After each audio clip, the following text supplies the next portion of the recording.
Welcome to my YouTube channel learning with dignity. My name is Garima. आज हम इस video में करेंगे class 5th Hindi NCERT Rimjhim book का पार्ट 4 नन्हा फनकार यानी छोटा सा कलाकार आर्टिस्ट। और इस नन्हे कलाकार का नाम है केशव और इसकी उम्र है 10 साल। कहानी के अनुसार केशव को यह हुनर अपने पिता से मिला था। दरअसल वह अभी पत्थर की नक्काशी का काम सीख रहा था।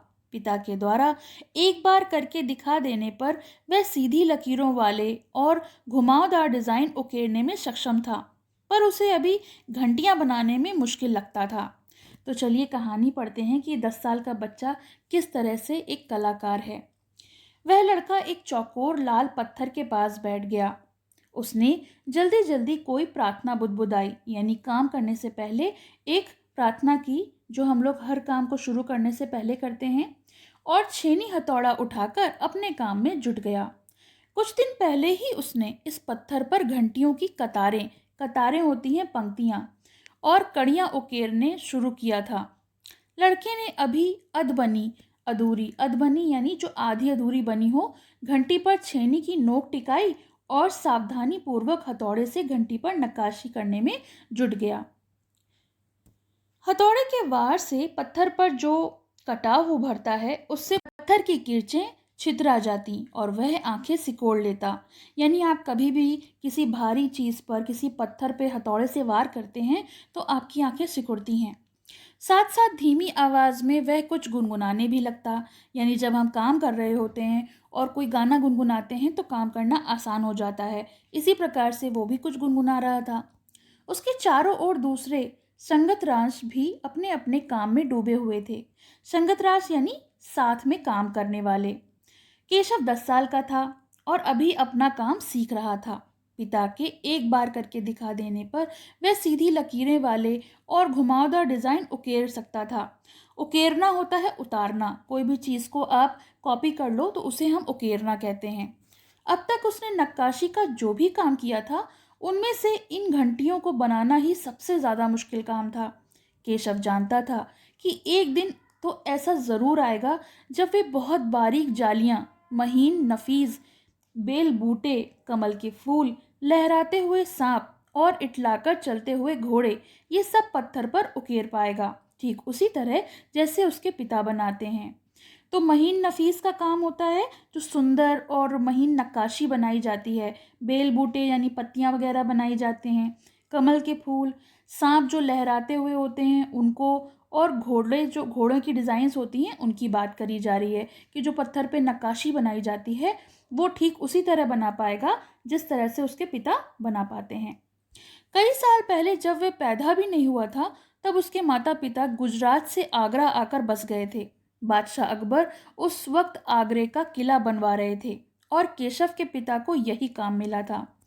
केशव का जन्म भी आगरे में ही हुआ था। उसे गुजरात के पुश्तैनी गांव, पुश्तैनी होता है खानदानी या फिर पैतृक, यानी दादा परदादा से जो रिलेटेड होता है उसे पुश्तैनी कहते हैं। गांव जाने का तो कभी मौका नहीं मिला। आगरे की गलियां और अब सीकरी, बस यही उसका घर था। चारों ओर हो रही छेनी हथौड़ों की ठक ठक खड़खड़ के बीच केशव को किसी के कदमों की आहट ना सुनाई पड़ी। इसलिए अचानक कानों में एक आवाज पड़ने पर वो चौंक गया। माशा अल्लाह, ये घंटियां कितनी सुंदर हैं, तुमने खुद बनाई हैं? पीछे मुड़कर केशव ने आंखें उठाई तो उसे एक आदमी दिखा। बेशक मैंने ही ये घंटियां बनाई हैं। क्या मैं आपको पत्थर पर नक्काशी करता नजर नहीं आ रहा? देखते नहीं, मैं ही तो पत्थर को तराश रहा हूँ। केशव ने बड़ी तल्खी से जवाब दिया। तल्खी होता है कड़वाहट, मतलब कोई गुस्से से या कड़वेपन से बात करता है तो उसे तल्खी कहते हैं। दिखता तो है पर तुम इतने छोटे लगते हो कि वह आदमी हंसते हुए बोला कि ऐसा लगता नहीं है, विश्वास नहीं होता कि ये सब तुमने बनाया है। तो केशव ने बत बोला, मैं 10 साल का हूँ। 10? अच्छा। वह आदमी पास पड़े पत्थर पर बैठते हुए बोला, तब तो काफी बड़े हो गए हो। मैंने भी 13 साल की उम्र में एक लड़ाई में हिस्सा लिया था। अब केशव उस आदमी को अच्छी तरह देख पा रहा था। उसकी उम्र रही होगी 30 से ऊपर और कद मंझौला था। मंझौला यानी ज्यादा ऊंचा ना हो और ज्यादा ठिगना ना हो। वह सफ़ेद अंगरखा और पैजामा पहने हुए था। उसके लंबे बाल गहरे लाल रंग की पगड़ी से अच्छी तरह से ढके हुए थे। लगता है कोई बहुत बड़ा आदमी है। केशव ने उस आदमी के गले में पड़ी बड़े बड़े मोतियों की माला और उंगलियों में अंगूठियों को देखते हुए ये सोचा। तीखी नाक, बड़ी बड़ी आंखें, होठों को ढकते हुए नीचे की तरफ आती हुई घनी मूछें। केशव उस आदमी के व्यक्तित्व का मुआयना कर ही रहा था, तभी उस आदमी ने एक नक्काशी की तरफ इशारा करते हुए कहा, इस लड़ी में अभी काफी काम बाकी है। इससे पहले केशव कोई जवाब देता, उसने किसी के तेजी से दौड़कर आने की आवाज सुनी। यह और कोई नहीं, महल का पहरेदार था और उसने कहा, हुजूर माफ करें, मुझे आपके आने का पता ही नहीं चला। और हाँफते हुए उसने कहा। फिर वह मुड़कर भौचक भौचक यानी बहुत ज्यादा आश्चर्य से खड़े होकर केशव को घूरते हुए बोला, बेवकूफ खड़ा हो, हुजूरे आला हैं, उनके सामने बैठने की जुर्रत तूने की कैसे? झुककर सलाम कर इन्हें। जुर्रत यानी साहस या फिर हिम्मत। अब केशव का माथा ठनका, उसे कुछ कुछ समझ आ रहा था। बदहवासी में छेनी हाथ से छूटकर नीचे गिरी और वह जल्दी से उठकर खड़ा हो गया। बदहवासी का मतलब होता है व्याकुलता के साथ। मतलब जब किसी को होश नहीं होता या उसको कुछ समझ नहीं आता तो उसे हम कहते हैं बदहवासी। और उसने छेनी को हाथ से छोड़ दिया। अरे कहीं ये बादशाह अकबर तो नहीं? ये ख्याल आते ही उसने झुककर सलाम किया और खरगोश सी कतार नजरों से अकबर को देखने लगा। अकबर को पहरेदार की ये दखलंदाजी अच्छी नहीं लगी, क्योंकि वो उसका मजा ले रहे थे। और जैसे ही वो आ गया और सारा राज खुल गया तो उन्हें ये चीज़ अच्छी नहीं लगी। उन्होंने खींच कर पहरेदार को वहां से जाने के इशारा करते हुए कहा, ठीक है सिपाही, कुछ देर के लिए हमें अकेला छोड़ दो। पहरेदार तो चला गया, मगर केशव असमंजस में था कि उसे क्या करना चाहिए, वापस अपना नक्काशी का काम शुरू करे या फिर बादशाह के हुक्म का इंतजार करने में खड़ा रहे। दिल तो उसका अभी भी धक धक कर रहा था। हाँ, पर अब वह डरा हुआ नहीं था, क्योंकि अकबर प्यार से उसे देखते हुए मुस्कुरा रहे थे। तुम्हारा नाम क्या है? अकबर ने नर्म आवाज से पूछा। तो उसने अपना नाम कहा, केशव। उसने नपातुला जवाब दिया, ना ज्यादा कम ना बहुत ज्यादा। केशव, क्या तुम मुझे नक्काशी करना सिखाओगे? उलझन में पड़े केशव ने तुरंत सिर हिला दिया। तब तो तुम्हें मेरे लिए हथौड़ा और छेनी का भी इंतजाम करना होगा। केशव फुर्ती से अपने पिता के पास भागा और उनका छेनी हथौड़ा उठाकर उल्टे पांव लौट आया। दोस्ताना अंदाज में अकबर केशव के पास जमीन पर ही बैठ गए। दोस्ताना अंदाज यानी जैसे कोई दोस्त लोग आसपास बैठ जाते हैं, उस प्रकार से। पास में पड़े पत्थर को खींचते हुए बोले, ठीक है, अब बताओ मुझे क्या करना है? केशव ने संदेह भरी नजरों से, संदेह यानी शक, शक भरी नजरों से अकबर की ओर देखा। हुजूर, आप ये क्या कर रहे हैं? क्यों नहीं, मुझे तो विश्वास है कि मैं सीख ही लूंगा। नहीं नहीं, मेरा मतलब ये नहीं था। केशव सकपका गया यानी थोड़ा सा भौचक्का हो गया। दरअसल मैं कहना चाहता था कि आप इतने बड़े बादशाह हैं और ये सब आपके लिए ठीक नहीं लगता। उसने कुछ अनमने भाव से कहा। अनमने भाव यानी अनिच्छा से, मतलब वो ऐसा कहना नहीं चाहता था, मगर उसने उनसे इसलिए कहा कि राजा को ये काम शोभा नहीं देता। अकबर हंसकर बोले, अच्छा, लेकिन पिछले हफ्ते तो मैंने मिट्टी से भरी डलियां ढोने में किसी की मदद की थी। क्या ये काम उससे भी ज्यादा मुश्किल है? केशव अभी भी असमंजस की स्थिति में था। वह अकबर के पास बैठ गया और उन्हें छेनी पकड़ने का सही तरीका सिखाने लगा। फिर जैसे कि केशव के पिता ने उसे सिखाया था, उसने कोयले के टुकड़े से पत्थर पर लकीरें खींचकर एक आसान सा नमूना बनाया और गंभीरता से, काफी सीरियस होकर कहा, देखिए, सिर्फ इन्हीं लकीरों को बहुत ध्यान से तराशना है, यानी यहीं पर ठोकना है। अकबर ने पत्थर पर छेनी रखी और जोर से हथौड़े से वार किया, जिससे कटाव ज्यादा गहरा हो गया। अरे अरे, नहीं नहीं, केशव ने तुरंत गलती पकड़ी। हथौड़े को आहिस्ता से मारना है, ऐसे आहिस्ता से यानी हौले से। अगर ज्यादा तेज मारेंगे तो पत्थर टूट जाएगा। उसने करके दिखाया, अपनी आंखें थोड़ी मीच कर, वरना किरचें उड़कर यानी जो पत्थर टूटेगा उसका टुकड़ा उड़कर आंख में चला जाएगा। अकबर मुस्कुराए, जी हुजूर। जवाब में केशव भी मुस्कुरा उठा। वह लगभग भूल ही गया था कि उसके बगल में बैठा हुआ व्यक्ति हिंदुस्तान का बादशाह है, यानी बादशाह अकबर है। एक अनाड़ी से व्यसक, पर अपने काम की धाक जमाने में उसे मजा आ रहा था। वह बड़े ध्यान से देख रहा था कि अकबर किस तरह से लकीरों को उकेर रहे हैं। बादशाह की जरा सी भी चूक हो जाने पर वो फौरन उनकी त्योरियां चढ़ जाती, यानी तुरंत वो टोक देता। काम करते करते अकबर पूछ बैठते, केशव सही नहीं है क्या? और केशव सिर हिलाकर अपनी असहमति जता देता। अकबर इत्मीनान से बैठ गए और केशव को काम करते हुए देखने लगे। इत्मीनान से यानी बड़े आराम से बैठ गए। अपने काम में खोए हुए उन दोनों को इस बात का एहसास ही नहीं हुआ कि आसपास मौजूद दूसरे संगत रास यानी जो संग में काम करने वाले थे, उन्हें बड़े कौतूहल से देख रहे हैं। कौतूहल यानी जिज्ञासा से, क्यूरोसिटी से। अकबर ने गौर किया कि केशव पत्थर पर बने नमूने को ही नहीं तराश रहा, बल्कि अपनी तरफ से भी उसमें कुछ जोड़ रहा है, जिससे वे डिजाइन ज्यादा खूबसूरत लग रहे हैं। लड़के के काम करने के अंदाज को देखकर अकबर ने धीमे से कहा, केशव देखना, एक दिन तुम बड़े फनकार बनोगे। फनकार यानी आर्टिस्ट बनोगे। हो सकता है कि एक दिन तुम मेरे कारखाने में काम करो। कारखाना? कैसा कारखाना? बस एक बार ये महल तैयार हो जाए और लोग आगरा से आकर यहाँ रहने लगें, तब मैं कारखाना बनवाऊंगा। इन कारखानों में मेरी सल्तनत के सबसे बढ़िया फनकार और शिल्पकार काम करेंगे।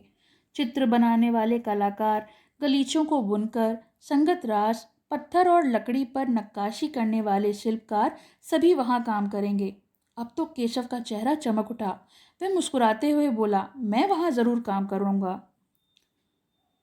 अकबर उठ खड़े हुए और जाते हुए बड़े प्यार से केशव का कंधा थपथपाया और कहा, अच्छा बेटा, अब तुम अपना काम जारी रखो।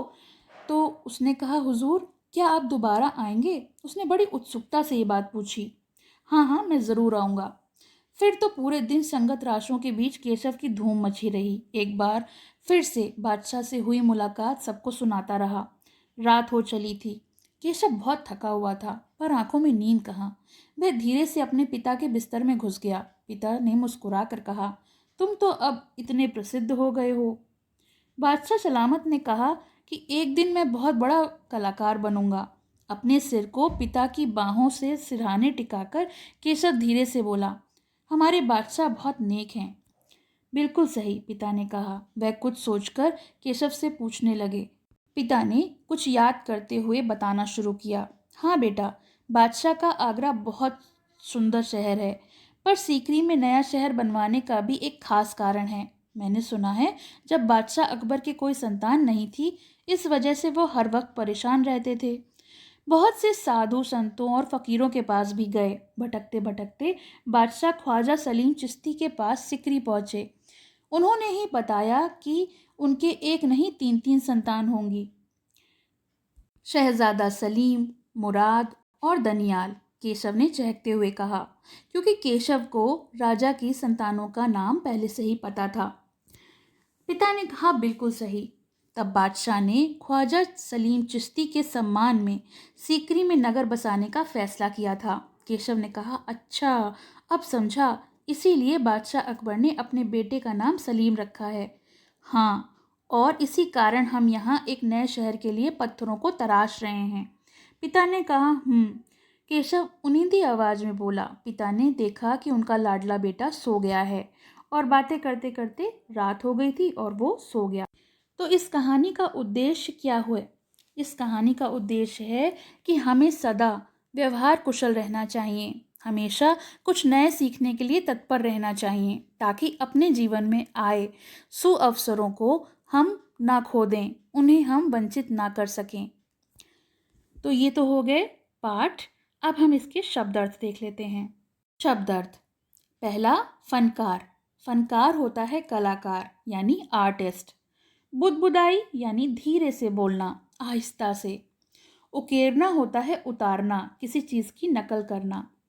संगत रास होते हैं साथ में काम करने वाले, जो हमारे संगी साथी होते हैं, उन्हें हम संगत रास कहते हैं। बारीक होता है महीन, पतला। नफीस यानी सुंदर, निर्मल। पुश्तैनी होता है खानदानी या पैतृक। अंगरखा यानी पुरुषों का लंबा पोशाक या फिर कुर्ता। जिसे हम अचकन कहते हैं। पैजामा होता है कमर के नीचे पैर ढकने वाला पोशाक। आहट यानी आवाज़। तलखी होता है कड़वापन, बड़ी कटुता के साथ, तपाक से। घूरते हुए यानी गौर से देखते हुए, एक टकटकी लगाकर। जुर्रत यानी साहस, हिम्मत। बदहवासी होता है व्याकुलता या फिर बेहोशी से। दखलंदाजी यानी बीच में आ पड़ना या फिर बोलना। खींचकर यानी खिन्न होकर। अनमने भाव से यानी अनिच्छा से। कौतूहल होती है जिज्ञासा, क्यूरोसिटी। और नेक होता है अच्छा, सच्चा इंसान। लाडला होता है प्यारा या फिर दुलारा।